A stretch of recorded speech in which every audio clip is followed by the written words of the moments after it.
परम पूज्य गुरुदेव पंडित श्याम शर्मा आचार्य, परम वंदनीय माता जी श्रीमती भगवती देवी शर्मा, जो कि पूज्य गुरुदेव की लीला सहचरी हैं।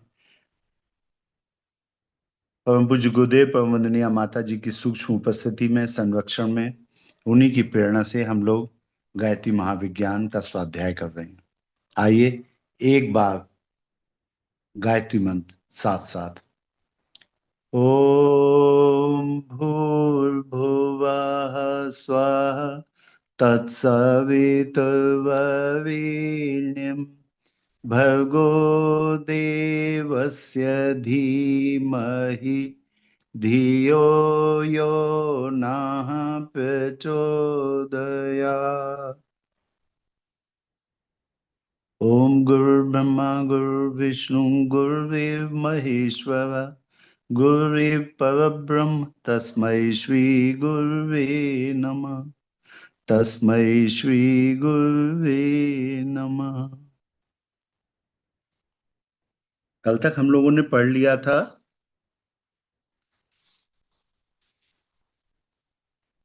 कुंडलिनी के विषय में, गायत्री द्वारा कुंडलिनी जागरण। आज हम लोग प्रारंभ करेंगे षट चक्रों का वेधन।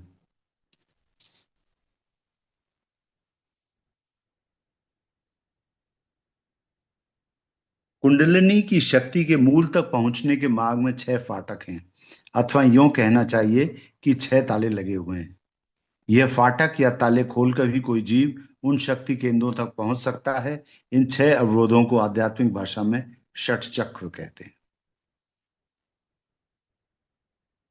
आप लोगों को आगे भी जब कोश के बारे में हम लोग चर्चा करेंगे, ये तो अभी गायत्री महाविज्ञान प्रथम खंड है। तृतीय खंड जो है गायत्री महाविज्ञान का, वो भगवान शिव और माता पार्वती के बीच के वार्तालाप पे स्थित है। उन दोनों ने वार्तालाप किया। माता पार्वती जो हैं वो भगवान शिव से कोई ना कोई प्रश्न करती रहती हैं, और ज्यादातर प्रश्न जो होते हैं वो उनके ऐसे होते हैं कि अगर मनुष्यों को पता चल जाए या देवताओं को पता चल जाए तो उनकी उन्नति में वो सहायक होते हैं। तो गायत्री महाविज्ञान का जो तृतीय भाग है, वो तृतीय भाग भी माता पार्वती और भगवान शिव के बीच का जो वार्तालाप है, उस वार्तालाप को एक पुस्तक के रूप में हम लोग जानते हैं। उसका नाम है गायत्री मंजरी, और 46 श्लोक हैं इसमें केवल। तो परम पूज्य गुरुदेव ने गायत्री महाविज्ञान का तीसरा भाग जो लिखा है, इन 46 श्लोकों की हिंदी व्याख्या के रूप में लिखा है, और उसमें पंचकोश की साधना है।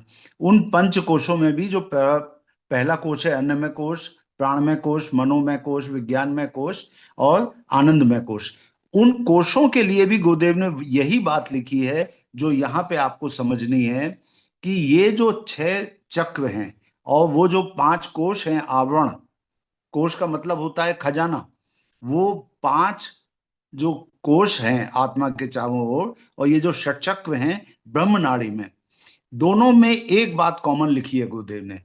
अगर इनको जगा लिया, सिद्ध कर लिया, तो ये खजाने हैं। और अगर नहीं, ऐसे ही जीवन बिताकर चले गए यहां से, धरती माता से, तो फिर ये आपके लिए कैद खाने के 6 ताले हैं। और वो कैद खाने के 5 आवरण जो हैं, वो कैद खाने के 5 परकोटों में आत्मा बंद है, 5 किलों के दरवाजों में आत्मा बंद है। तो सबसे पहली बात तो ये समझ लें कि ये षटचक्र जो हैं ये भी शक्ति के केंद्र हैं, लेकिन उन्हीं के लिए जिन्होंने इसको सिद्ध कर लिया। 5 कोश भी शक्ति के, अनन्य शक्ति के खजाने हैं। कोश का मतलब ही खजाना होता है। अगर सिद्ध कर लिया तो खजाना, और नहीं सिद्ध किया तो वो 5 फाटक वाली कैद कैद खाना। ठीक है। कुंडलिनी की शक्ति के मूल तक पहुंचने के मार्ग में 6 फाटक हैं, अथवा यूं कहना चाहिए कि 6 ताले लगे हुए हैं। यह फाटक या ताले खोलकर भी कोई जीवन शक्ति केंद्रों तक पहुंच सकता है। इन 6 अवरोधों को आध्यात्मिक भाषा में षट चक्र कहते हैं। सुषुम्ना के लिए हम लोगों ने पढ़ा था, सुषुम्ना नाड़ी जो है इड़ा और पिंगला के समन्वय से जो नाड़ी है वो सुषुम्ना है। इड़ा अगर चंद्र नाड़ी है तो पिंगला सूर्य नाड़ी। इड़ा ठंडी है तो पिंगला गर्म नाड़ी है। गुरुदेव ने इसी तरह से इनको बताया है कि पिंगला पॉजिटिव, इड़ा निगेटिव टर्मिनल है। इलेक्ट्रिकल करंट का। इन दोनों के मिलन से सुषुम्ना करंट पैदा हुई। सुषुम्ना के अंदर भी जैसे प्याज के ऊपर एक छिलके होते हैं, तो सुषुम्ना के अंदर अगर खोल के देखा जाए तो सुषुम्ना के अंदर वज्रा है, फिर उसको खोलें तो उसके अंदर चित्रुणी है, चित्रुणी को खोलें तो सबसे अंदर में ब्रह्मनाड़ी है, और ये सबसे ज्यादा सूक्ष्म हमारा बहुत ही मर्म स्थान है। और ये एक तरह से ये समझ लीजिए कि शक्ति का सार है, सब नाड़ियों का मर्म स्थल है, सब नाड़ियों का केंद्र है, और शक्ति का सार है, सार तत्व है शक्ति का ब्रह्म नाड़ी में, जो सबसे अंदर है। तो ये जो ब्रह्म नाड़ी है, इसी ब्रह्म नाड़ी में 6 चक्र हैं, नीचे से लेके ऊपर तक। सुषुम्ना के अंतर्गत रहने वाली 3 नाड़ियों में सबसे भीतर स्थित ब्रह्म नाड़ी से वह 6 चक्र संबंधित हैं। माला के सूत्र में पिरोए हुए कमल पुष्पों से इनकी उपमा दी जाती है। जैसे एक माला में 6 कमल के फूल आप पिरो दें, तो उसी तरह से एक सिंगल ब्रह्म नाड़ी में ये 6 चक्र ये पिरोए हुए हैं। पिछले पृष्ठ पे दिए गए चित्र में पाठक देख सकेंगे कौन सा चक्र किस स्थान पे है। ओम भैया वो पिछला वाला चित्र दिखा दीजिए। सबसे नीचे जो चक्र है वो मूलाधार है। ये मूलाधार चक्र हम सबको पता है, ये कहाँ होता है। ये अगर किसी छोटे बच्चे को पाला होगा माताओं बहनों ने, तो उसको लिटा के जब आप उसकी चड्डी बदलते हैं तो आपने देखा होगा गुदा स्थान से, टट्टी के स्थान पे और पेशाब के स्थान के बीच में एक सीवन होती है, सिलाई जैसे 2 हिस्से शरीर के दायां बायां, वो उस जगह आके मिलते हैं। तो गुदा स्थान से 2 अंगुल पेशाब के स्थान की तरफ अगर चलें तो दोनों के बीच में ये एक मूलाधार चक्र की स्थिति है। इससे थोड़ा ऊपर गुरुदेव ने क्लियरली लिखा है, शिशन के पीछे पेशाब करने का जो स्थान होता है, शिशन मूल, शिशन मूल के पीछे जिसे पेड़ू भी कहते हैं, ये पेड़ू जो है इसके ठीक सामने स्वादिष्ठान चक्र है। थोड़ा ऊपर चलेंगे तो नाभि के सामने मणिपूरक चक्र। थोड़ा ऊपर चलें तो जहां पे दोनों ब्रेस्ट आते हैं, दोनों ब्रेस्ट के बीच में हृदय जहां पे होता है, हृदय स्थान पे अनाहत चक्र। थोड़ा ऊपर चलें तो गला जहां पे जुड़ा होता है हमारी छाती से, तो गले में विशुद्धाख्य चक्र। और जहां पे दोनों भौएं मिलती हैं नाक के ठीक ऊपर, वहां पे आज्ञा चक्र। और आज्ञा चक्र के भी ऊपर अगर चले जाएं तो उसे हम सहस्त्रार चक्र कहते हैं। तो सहस्त्रार तो चूंकि मस्तिष्क में है तो उसको हटा के षट चक्र कहलाते हैं। नीचे से मूलाधार, मणिपूरक, अनाहत, विशुद्धि चक्र या विशुद्धाख्य, और दोनों नेत्रों के बीच में, दोनों भवों के बीच में आज्ञा चक्र, और मस्तिष्क में शून्य चक्र या सहस्त्रार। मूलाधार चक्र योनि की सीध में, स्वादिष्ठान चक्र पेड़ू की सीध में, मणिपुर चक्र नाभि की सीध में, अनाहत चक्र हृदय की सीध में, विशुद्धाख्य चक्र कंठ की सीध में, और आज्ञा चक्र भ्रकुटी के मध्य में अवस्थित है। इनसे ऊपर सहस्त्रार है। सुषुम्ना तथा उसके अंतर्गत रहने वाली चित्रुणी आदि नाड़ियां इतनी सूक्ष्म हैं, उन्हें साधारण नेत्रों से देख सकना कठिन है। ये तो हम लोग पहले ही समझ चुके कि ये सूक्ष्म शरीर में स्थित हैं। तो ये ना सोचें कि जो न्यूरो सर्जन या हड्डी का डॉक्टर जो रीढ़ की हड्डी का ऑपरेशन करेगा तो वो देख सकता है इनको, ना, देख नहीं सकता। सुषुम्ना तथा उसके अंतर्गत रहने वाली चित्रुणी आदि नाड़ियां इतनी सूक्ष्म है कि उन्हें साधारण नेत्रों से देख सकना कठिन है। फिर उनसे संबंधित यह चक्र तो और भी सूक्ष्म है।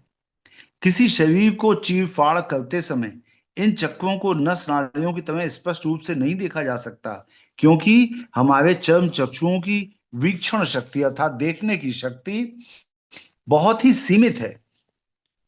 शब्द की तरंगें, वायु के परमाणु, रोगों के कीटाणु हमें आंखों से दिखाई नहीं पड़ते।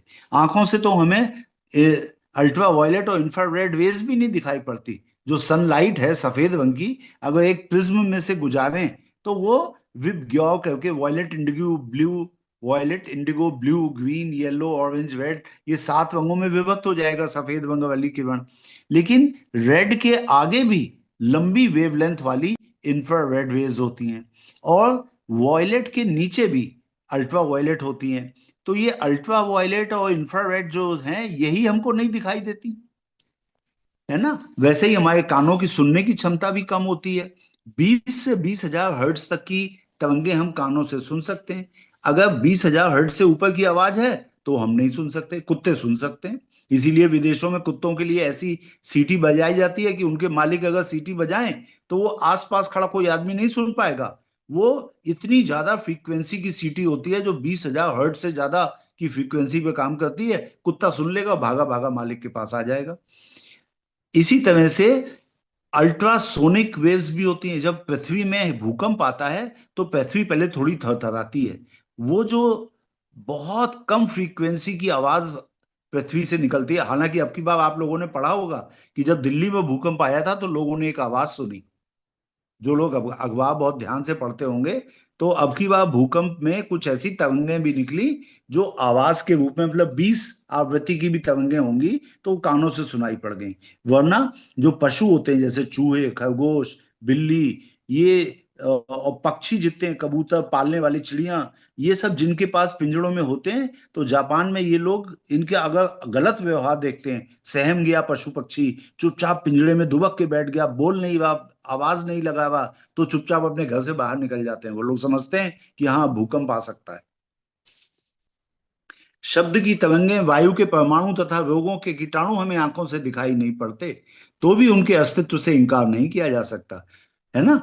इन चक्रों को योगियों ने अपनी योग दृष्टि से देखा है और उनका वैज्ञानिक परीक्षण करके महत्वपूर्ण लाभ उठाया है और उनके व्यवस्थित विज्ञान का निर्माण करके योग मार्ग के पथिकों के लिए उसे उपस्थित किया है। षट चक्र एक प्रकार की सूक्ष्म ग्रंथियां हैं जो ब्रह्म नाड़ी के मार्ग में बनी हुई हैं।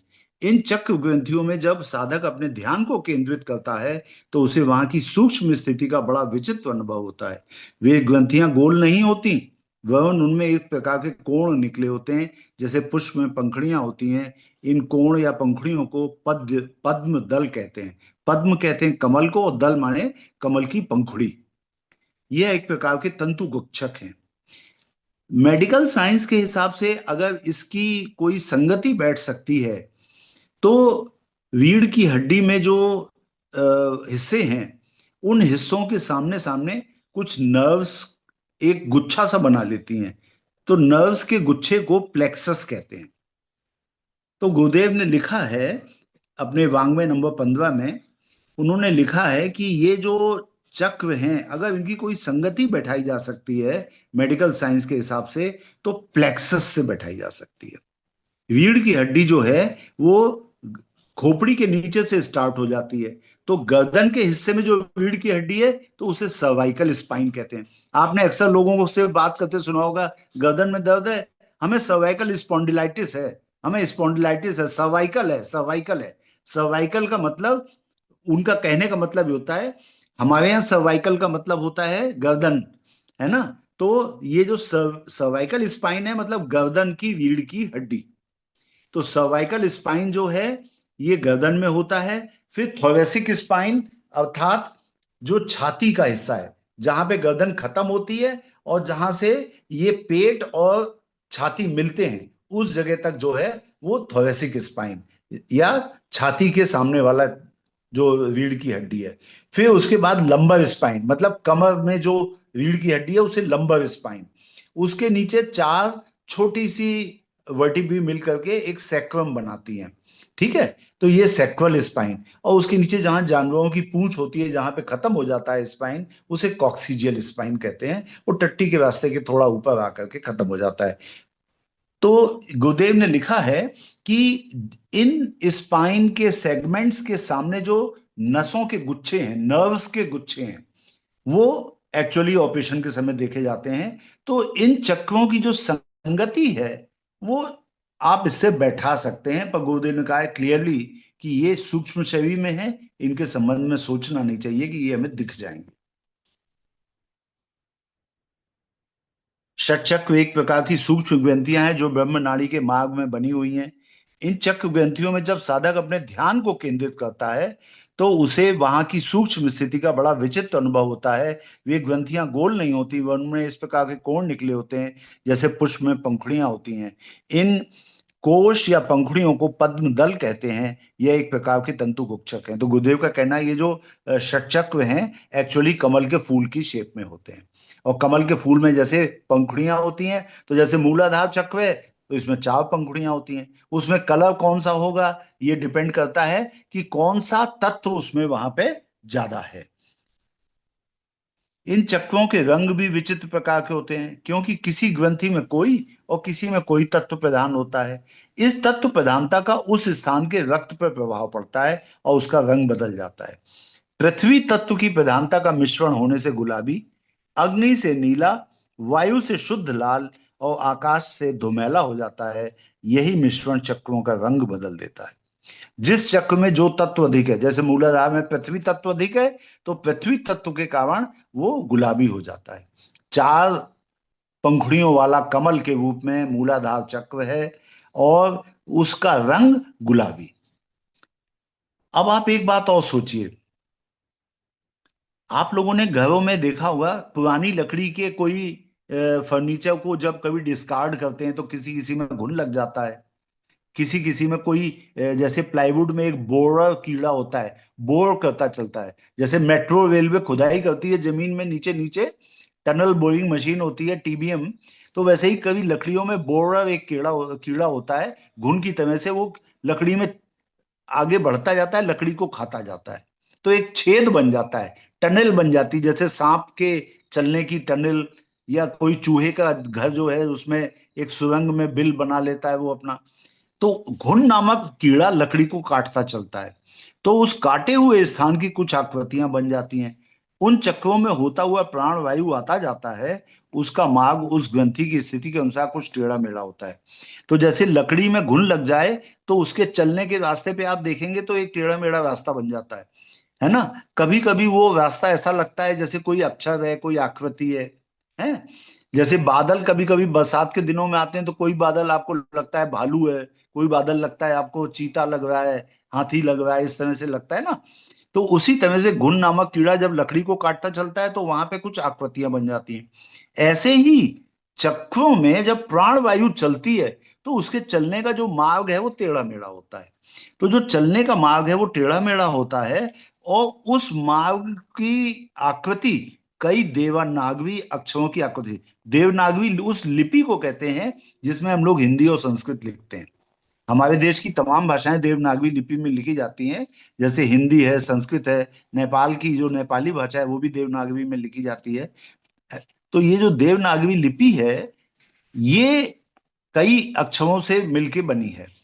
तो प्रत्येक चक्र में जब प्राणों का प्रवाह चलता है तो जो चलने का मार्ग है वो टेढ़ा मेढ़ा होता है, और जब हम उस मार्ग को देखते हैं तो ऐसा लगता है जैसे कोई आकृति है। जैसे मूलाधार चक्र में प्राण जब चलते हैं तो ल की आकृति बनती है, तो वो उसका बीज मंत्र बन जाता है ना। तो ये जो आकृति होती है प्राण के चलने की, तो ये वायुमार्ग चक्रों के अक्षर कहलाते हैं। द्रुत गति से बहती हुई नदी में कुछ विशेष स्थानों में भंवर पड़ जाते हैं। आप लोगों ने अक्सर सुना होगा, फलाने भैया नहाने गए थे नदी में, भंवर में फंस गए। भंवर में क्या है, वैसे तो नदी एक स्थान से दूसरे स्थान को बह रही है। जैसे हमारे यहाँ गंगा नदी है, कानपुर के सामने से निकलती है, और ये गंगा नदी जो है हमारे शहर से जब पास होती है तो पूर्व दिशा में चलती जाती है और यहाँ से चल के इलाहाबाद पहुंचती है, प्रयागराज पहुंचती है। प्रयागराज से आगे चल के पटना, और पटना से आगे चल के वो पश्चिम बंगाल की तरफ चली जाती है। तो ये जो नदी है इनके चलने का एक रास्ता होता है। इसी तरह से प्राण वायु का चलने का भी रास्ता होता है। नदी के पानी के बहाव में कभी कभी भंवर पड़ जाते हैं, वहां पे पानी चक्राकार घूमने लगता है। तो ऐसे ही प्राण वायु का सुषुम्ना प्रवाह इन चक्रों में होकर द्रुत गति से गुजरता है, तो वहां एक प्रकार से सूक्ष्म भंवर पड़ते हैं जिनकी आकृति चतुष्कोण, अर्धचंद्राकार, त्रिकोण, षटकोण, गोलाकार, लिंगाकार तथा पूर्ण चंद्राकार बनती है। ठीक है।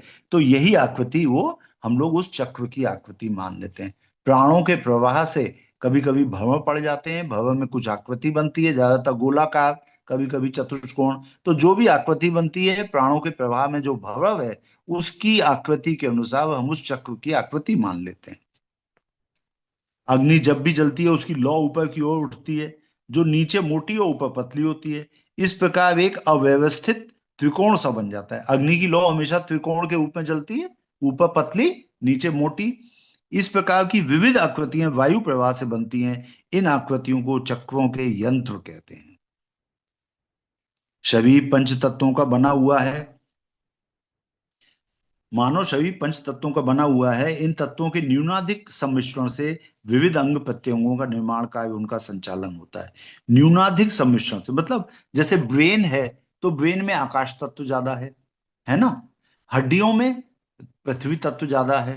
तो अलग अलग स्थान पे अलग अलग तत्वों की अधिकता हो और कमी, इस तरह से कुछ हो सकता है। इन तत्वों के न्यूनाधिक, न्यून और अधिक सम्मिश्रण से विविध अंग प्रत्यंगों का निर्माण का उनका संचालन होता है। जिस स्थान में जिस तत्व की जितनी आवश्यकता है उससे न्यूनाधिक हो जाने पर शरीर रोगग्रस्त हो जाता है ना। जैसे ब्रेन में हमने आपको बताया वहां पे आकाश तत्व अधिक होता है, लेकिन अगर उसमें गड़बड़ी आती है तो फिर मिर्गी के दौरे आ सकते हैं, बुद्धू हो सकता है बच्चा, ये सब बातें होती हैं। जिस स्थान में जिस तत्व की जितनी आवश्यकता है उससे न्यूनाधिक हो जाने पर शरीर बीमार हो जाता है, रोगग्रस्त हो जाता है। तत्वों का यथा स्थान यथा मात्रा में होना ही निरोगिता का चिन्ह समझा जाता है। चक्रों में भी एक एक तत्व की प्रधानता रहती है। जिस चक्र में जो तत्व प्रधान होता है वही उस चक्र का तत्व कहलाने लगता है। जैसे मैंने आपको बताया मूलाधार तत्व चक्र में पृथ्वी तत्व प्रधान है, तो पृथ्वी तत्व प्रधान होने के कारण मूलाधार का तत्व क्या कहलाएगा? पृथ्वी तत्व। ब्रह्म नाड़ी की पोली नली में होकर प्राणवायु का अभिगमन होता है। तो चक्रों के सूक्ष्म छिद्रों के आघात से उसमें एक वैसी ध्वनि होती है जैसा कि वंशी में वायु का प्रवेश होने पर छिद्रों के आधार से ध्वनि उत्पन्न होती है। बांसुरी जब आप बजाते हैं तो उसमें क्या करते हैं? आप हवा फूंकते हैं, वो हवा उस बांसुरी में पांच छह छेद बने हुए हैं, उन छेदों से होके निकलती है। तो जो गायक है वो कभी किसी छेद को बंद करता है, कभी किसी को खोलता है, कभी किसी को बंद करता है, तो उससे अलग अलग फ्रीक्वेंसी की आवाजें निकलती हैं। तो जो ब्रह्म नाड़ी है, वो उस ब्रह्म नाड़ी के अंदर जब प्राणों का प्रवाह होता है तो चक्रों के सूक्ष्म छिद्रों के आघात से उसमें एक ध्वनि उत्पन्न होती है। जैसे बांसुरी में वायु आप प्रविष्ट कराएंगे तो भी उसमें ध्वनि निकलती है। हर चक्र के एक सूक्ष्म छिद्र में वंशी के स्वर छिद्र की सी प्रतिक्रिया होने के कारण स र ग म जैसे स्वरों की एक विशेष ध्वनि प्रवाहित होती है, जो यम लम व्रम हम ओम जैसे स्वरों में सुनाई पड़ती है। इसे चक्रों का बीज कहते हैं। जब आप उस चक्र पे ध्यान कंसंट्रेट करेंगे, जैसे आप पालथी मार के बैठ जाएं, दोनों आंखें बंद कर लें, नेत्र बंद, दोनों हाथ गोदी में, बायां नीचे दाहिना ऊपर, और सारा ध्यान अपना मूलाधार चक्र पे फोकस कर दें। अगर उगते हुए सूर्य को आप नियमित रूप से देखते होंगे तो उगते हुए सूर्य का ध्यान करें और भावना करें कि उगते हुए सूर्य की किरणें आपके मूलाधार चक्र में प्रवेश कर रही हैं। आप देखेंगे अतिशीघ्र एक मास के अंदर अंदर आपको मूलाधार चक्र की जो शक्ल है वो भी दिखाई देने लगेगी। बीज मंत्र जो है वो आप गुनगुनाते रहें इस तरह से कि वो हमिंग की आवाज आए। हमारी दीदी इसको बहुत अच्छे से करवा सकती हैं, और जब भी वो करवाएंगी ध्यान आपको, तो ये बताती चलेंगी कि चक्रों का जो बीज है उसको हमें किस तरह से गुंजार करना है। तो चक्रों में वायु की चाल में अंतर होता है। जैसे वात पित्त कफ की नाड़ी, जो आयुर्वेदाचार्य होते हैं ना, वो एलोपैथी के डॉक्टर्स की तरह से ये सब नहीं देखते कि बुखार कितना है, ब्लड टेस्ट कराओ, एक्सरे कराओ। वो लोग केवल नाड़ी की परीक्षा करते हैं। नाड़ी का मतलब जो कलाई के पास हमारी खून की नली होती है अंगूठे की तरह, उस पे अपना हाथ रखते हैं और वो देखते हैं कि वो कैसी चल रही है। रक्त की नाड़ी जो है उसकी चाल कैसी है, नाड़ी की चाल कैसी है। अब ये जो जितना आयुर्वेदाचार्य जितना ज्यादा इंटेलिजेंट, जितना ज्यादा अपनी गुरु कृपा से कार्य कर रहा होता है, या जिसकी जितनी ज्यादा साधना होती है, वो इस नाड़ी परीक्षण में उतना ही अच्छा होता है। और इस नाड़ी के द्वारा ही इनको सारे अपने डायग्नोसिस करनी होती है। तो ब्रह्म नाड़ी की पोली नली में होकर वायु का अभिगमन होता है, तो चक्रों के सूक्ष्म छिद्रों के आघात से उसमें एक वैसी ध्वनि होती है जैसे कि वंशी में वायु का प्रवेश होने पर छिद्रों के आधार से ध्वनि उत्पन्न होती है। हर चक्र के एक सूक्ष्म छिद्र में वंशी के स्वर छिद्र की सी प्रतिक्रिया होने के कारण सारा गामा जैसे स्वरों की एक विशेष ध्वनि प्रवाहित होती है, जो कि यम लम रम हम ओम जैसे स्वरों में सुनाई पड़ती है। इसे चक्रों का बीज कहते हैं। जब प्राणों का प्रवाह होता है चक्र से तो एक ध्वनि निकलती है। जिस चक्र से जो ध्वनि निकलती है वही उसका बीज मंत्र कहलाने लगता है। चक्रों में वायु की चाल में अंतर होता है। तो जैसे वात रोग होने पे, जैसे जोड़ों में दर्द होने पे आयुर्वेदाचार्य को अलग तरह से नाड़ी की गति मिलती है। पित्त के दोष होंगे तो अलग तरह की नाड़ी की गति होगी। तो नाड़ी की गति को वो जानवरों के चाल से कंपैरिजन करते हैं। कपोत माने कबूतर, मंडूक, सर्प, कुक्कुट, ये इस तरह से वो नाड़ी की गति को देखते हैं। ये जो नाड़ी की गति है, इसको पहचान करके आयुर्वेदाचार्य इलाज करते हैं। अब गुरुदेव लिख रहे हैं कि चक्रों में जो प्राण वायु चलती है तो उसकी चाल में अंतर आ जाता है। किसी मूलाधार चक्र में वो अगर चल रही है तो किसी और जानवर की तरह से चलेगी, कहीं पे किसी और जानवर की तरह से। अनाहत चक्र में उसमें हिरण की जैसी चाल आ जाती है। विशुद्धि चक्र में हाथी की जैसी चाल आ जाती है। तो प्रत्येक चक्र का अपना एक अलग वाहन होता है, और उसमें नाड़ी की गति कैसी है ये भी अलग होता है। उसमें जब प्राणों का प्रवाह होगा तो आवाज कैसी निकलेगी, वो उसका बीज मंत्र कहलाता है। ये सब आपको देखना पड़ेगा। तो आगे चलते हैं हम लोग। यह चाल किसी चक्र में हाथी के समान मंदगामी, किसी में मगर की तरह डुबकी मारने वाली, किसी में हिरण किसी छलांग मारने वाली, किसी में मेढक की तरह फुदकने वाली, उस चाल को चक्रों का वाहन कहते हैं। तो जिस तरह से प्राणों की वहां पे गति होती है, उस गति को कंपैरिजन करते हैं किस प्राणी से मिलती जुलती है गति। जिस प्राणी से मिलती है उसको उस चक्र का वाहन कह देते हैं। इन चक्रों में विविध दैवी शक्तियां सन्निहित हैं। उत्पादन, पोषण, संहार, ज्ञान, समृद्धि, बल आदि शक्तियों को देवता विशेषों की शक्तियां माना गया है। अथवा यूं कहिए कि यह शक्तियां ही देवता हैं। प्रत्येक चक्र में एक पुरुष वर्ग की उष्ण वीर्य और एक स्त्री वर्ग की शीत वीर्य शक्ति रहती है। अब शक्ति को भी गुरुदेव ने ये कहा कि प्रत्येक चक्र में एक उष्ण वीर्य शक्ति है जो पुरुष वर्ग की है, एक शीत वीर्य शक्ति है जो स्त्री वर्ग को रिप्रेजेंट करती है। तो ये देव शक्तियां हैं। ठीक है। क्योंकि धन और वीर्ण, अग्नि और सोम दोनों तत्वों के मिले बिना गति और जीव का प्रवाह उत्पन्न नहीं होता। ये तो आपने बिजली में भी देखा होगा, दो तार होते हैं बिजली के, जब दोनों तार किसी बल्ब में कनेक्ट करते हैं तो बिजली का प्रवाह चलता है। एक तार से तो काम नहीं चल सकता, है ना। तो जब दोनों धन और ऋण दोनों शक्तियां होंगी, दोनों को ज्वाइन करने पे इलेक्ट्रिकल करंट पास होगी।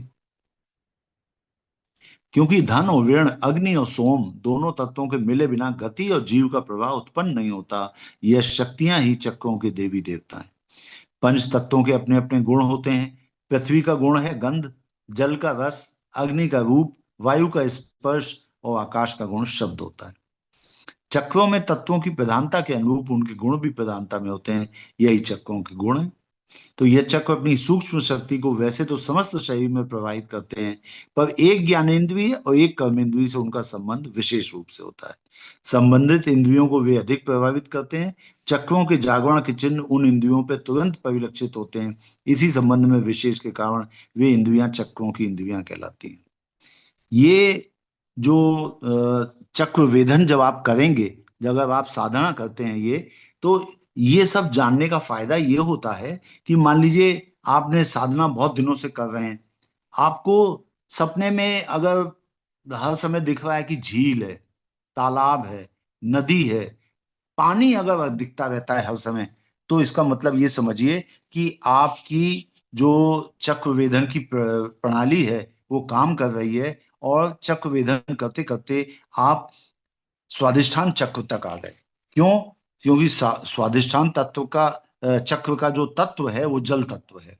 अगर जल तत्व के सपने आपको बहुत अधिक आ रहे हैं तो इसका मतलब आप मूलाधार से ऊपर उठ गए, अब आप जल तत्व पे काम कर रहे हैं। ठीक है।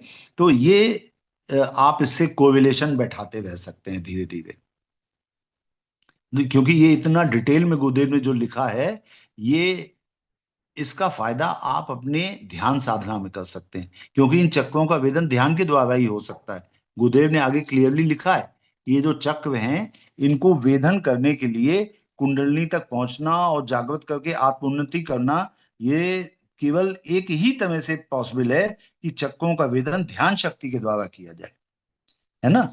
केवल ध्यान शक्ति से ये चक्रों का वेदन हो सकता है। और जब आप ध्यान करेंगे तो किस चक्र के वेदन के समय पे क्या सपने आएंगे, क्या महसूस होगा, कौन सी इंद्रिय में स्फुरना हो रही है, फड़क रहा है, कौन सा अंग क्या हो रहा है, तो इस तरह से धीरे धीरे आप अपनी प्रोग्रेस को पहचानते चलेंगे। तो पंच तत्वों के अपने अपने गुण होते हैं। पृथ्वी का गंध, जल का रस, अग्नि का रूप, वायु का स्पर्श और आकाश का गुण शब्द होता है। चक्रों में तत्वों की प्रधानता के अनुरूप उनके गुण की प्रधानता होती है। यही चक्रों के गुण कहलाते हैं। ठीक है। तो जैसे मूलाधार तत्व चक्र जो है वो पृथ्वी तत्व प्रधान है। पृथ्वी तत्व प्रधान होने के कारण यहाँ का जो गुण है वो है गंध। यह चक्र अपनी सूक्ष्म शक्ति को वैसे तो समस्त शरीर में प्रभावित करते हैं, पर एक ज्ञानेंद्रिय और एक कर्मेंद्रिय से उनका संबंध विशेष रूप से होता है। संबंधित इंद्रियों को वे अधिक अधिक प्रभावित करते हैं। चक्रों के जागरण के चिन्ह इन इंद्रियों पर तुरंत परिलक्षित होते हैं। यही बात जो मैं आपसे कह रहा था कि आपने अगर चक्र वेदन की साधना शुरू कर दी तो कोई चक्र अगर जागृत होता है तो उससे संबंधित जो इंद्रियां हैं उसमें आपको अपनी पावर्स बढ़ी चढ़ी मिलने लगेगी।